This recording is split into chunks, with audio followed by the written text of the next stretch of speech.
Previously, I had talked about things like how to define right and wrong, how we should choose our actions, and even what is the good life. These have all been part of ethics. When we apply the same kind of thinking beyond the individual, we ask questions like, what would a good society be like? There is a clear connection to ethics here, but this is usually considered its own branch of philosophy, known as social philosophy. I will give a very short introduction to some of the basic concepts and questions of that branch here.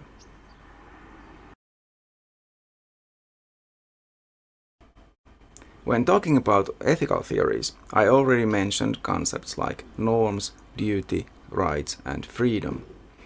These are all important for social philosophy as well. Whereas ethics is generally focused on what an individual should choose, social philosophy is concerned with achieving the best possible society. Therefore, the questions here have to do with all members of society. What duties should all members of society have? What kind of system of justice should there be? Who should have power in society and how much of it? What is the relationship between the rulers and their subjects, for example? What kinds of institutions should there be or not be? One way to discuss these issues is to invent a utopia. Utopia literally means no place. The name alone makes clear that what is being presented is not any real society anywhere, but only a fictional one, used as a thought experiment of what could be. Utopias are typically understood as ideal societies, as good as they can be.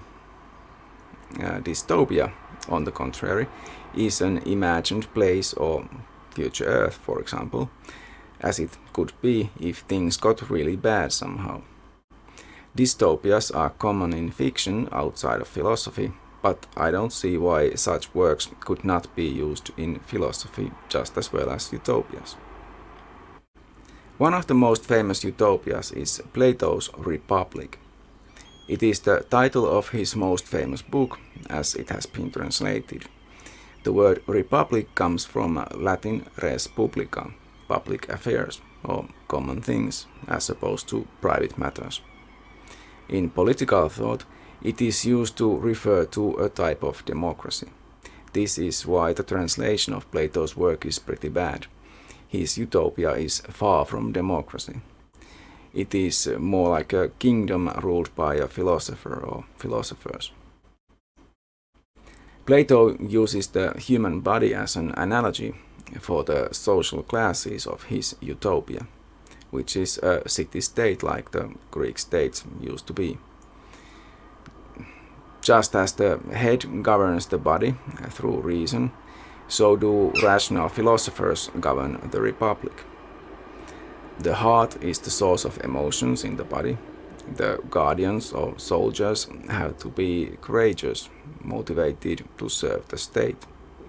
The workers, like the stomach, are motivated by desires, and it is their job to produce what the state needs to function. All the classes require certain kinds of people, so they have to be selected well for their positions. The ruling philosophers must not have children and have to be dedicated to rule justly. I'm sure you will easily see some problems in this utopia. Karl Marx was very interested in the economic foundations of society. He defined the capitalist society as one where the means of production are owned by individuals, the capitalists, from the social class commonly referred to as the bourgeoisie. Members of the proletariat, or working class, are forced to work for the capitalists, but the latter take all the benefits. The worker does not profit from his work and is estranged from the work and even society. This causes class conflict. Marx was influenced by Hegel's idealism, but His vision of reality is the opposite of Hegel's. Marx was a materialist, and instead of a spirit guiding the development of the world, he saw that history is the result of conflicts. No one is in charge of the whole, but the result of the conflict can be predicted, he thought. Through history, there had already been class conflicts, but now history was coming to its culmination. Communism is the end result of this last conflict, and it is inevitable. Plato never thought his utopia would become reality, but Marx believed his will.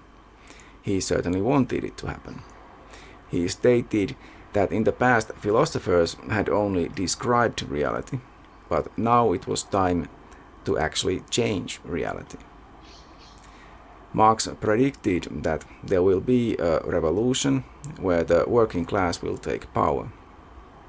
There will be a socialization of production, the means of production being controlled by the state. This socialist state will be run as the dictatorship of the proletariat, effectively by the party representing the working class. Marx thought the revolution would begin in the most industrialized country in the world at the time, Great Britain. Then the proletariat all over the world would join the revolution, so that ultimately there would be no separate countries anymore. The socialist state would be replaced by communism, where no class distinctions would exist anymore. Everyone would be given according to their needs, and they would give back according to their abilities. There would be no cause for conflict anymore. In the time between Plato and Marx, some philosophers theorized about society using the important concept of social contract. Thomas Hobbes came up with a thought experiment he presented as a kind of mythical history. Before any states, people lived in a state of nature, a war of all against all. Everyone was free, but also vulnerable to attacks by others. Because life in these conditions was nasty, brutish, and short, people decided to let go of most of their freedom by accepting a social contract, where a sovereign ruler, Leviathan, was given power over everyone else and would thus be able to protect everyone. He had a monopoly on violence, meaning that only the state would have the right to use force and inflict punishments in order to protect the public. Remember that this is not meant as a historical depiction of what actually happened, but rather a story that explains the situation at the time. The king is the sovereign ruler who ensures peace among his subjects. Without such a king, there would be anarchy. No rule, no rulers, no governments. This anarchy is not the kind of peaceful anarchy that communism implied, but a war of all against all. John Locke thought, incorrectly, that native North Americans had been peaceful without a Leviathan enforcing them to be so, but thought that a social contract is still better than such a state of nature, because it is the only way to enforce rules common to all, and those rules are needed to protect private property, which he considered very important. This is core to the view known as liberalism, which emphasizes the liberty of each individual to seek their own fortune. This generally means becoming an entrepreneur and making money. The state is seen as a necessary evil, and the more extreme versions of this thinking only want a night watchman state, one that does not restrict businesses and only protects them. At the time, these were important and good ideas because the rulers and practices, like the guild system of the time, were very restrictive. Afterwards, the problems with this view have become obvious to most people. A night watchman state implies it will also not be helping any individuals, so there will be no social security or public health care or public education, as all public endeavors have to be funded through taxation. There will also be no safety regulation, so many workplaces could be very hazardous. Restaurants could be dangerous to dine in, and without regulation, there would be unlimited environmental disasters. Liberalism has made important contributions to social philosophy and law, especially by emphasizing the rights of individuals. Rights are often divided into negative and positive rights. Negative rights in law, for example, are such that the state does not prevent people from exercising them, but instead allows the people these freedoms. The UN Human Rights website lists fundamental freedoms as follows. The 4 freedoms relate to freedom of speech, freedom of worship, freedom from want, and freedom from fear. Positive rights, on the other hand, are forms of support the state typically gives to members of certain groups. For example, the law can require public transportation to enable usage by all kinds of passengers, including the disabled, for example. Similarly, public buildings should be made accessible to all. Students with learning disabilities have to be given suitable assistance at school, and so on. Jean-Jacques Rousseau had an unusual attitude towards civilization. He thought it was a mistake, and people should liberate themselves and return to nature instead of continuing to live in civilization. For Rousseau, the state of nature was clearly a positive thing, probably because he had mistaken ideas of noble savages and a naive understanding of native cultures. In any case, he was in favor of small communities and direct democracy. Many still find such ideas attractive, and not without reason.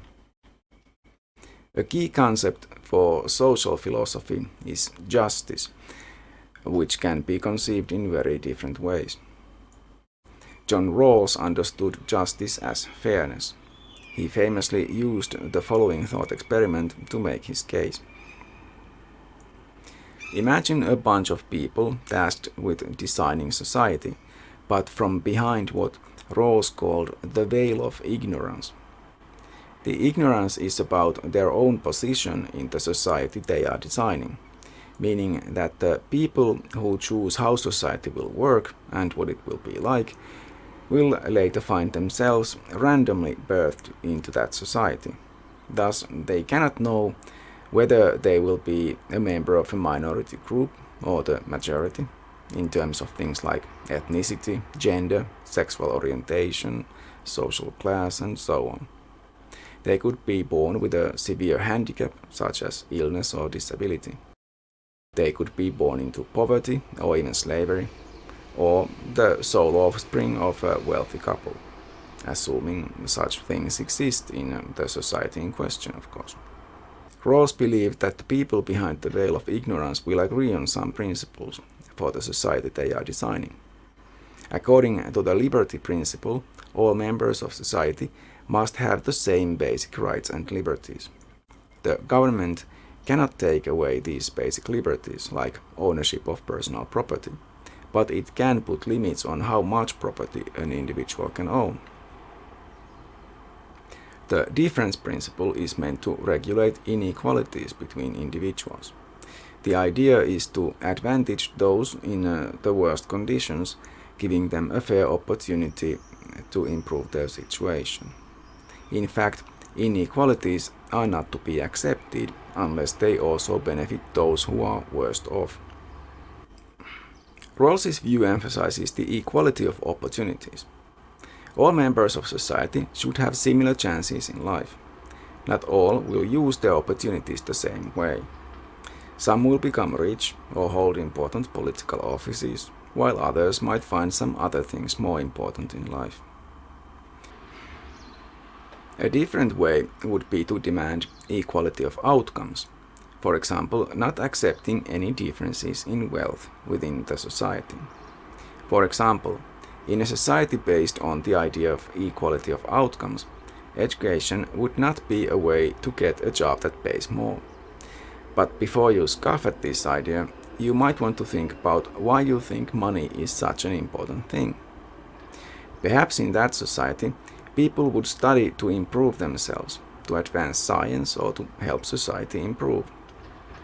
It might also be possible that studying would enable them to gain recognition for their efforts and thus a higher social standing. However the best possible society is to be built, its designers have to find a way to deal with privilege. The fact that people are not born equal and alike. There are many kinds of privileges, and most or all people have some privileges, and it would be good for everyone to be aware of theirs. For example, if your parents have a high education, you benefit from that and you are more likely to also get a high education than if your parents weren't so educated. If your aunt owns a flourishing business, you probably have a good chance of benefiting from that by getting a job in the company and in other ways. All kinds of experiences, social connections, not to mention your own physical and mental attributes, can privilege you in comparison to some others, in ways you may not easily even recognize. Other people don't have your experiences and knowledge. They don't have access to resources the way you do. The society you find yourself in is not the best possible society. Perhaps you can use your privileges to change it for the better. If you wish to support my channel, please click thumbs up, subscribe and share my videos. Any comments on the videos would also be welcome.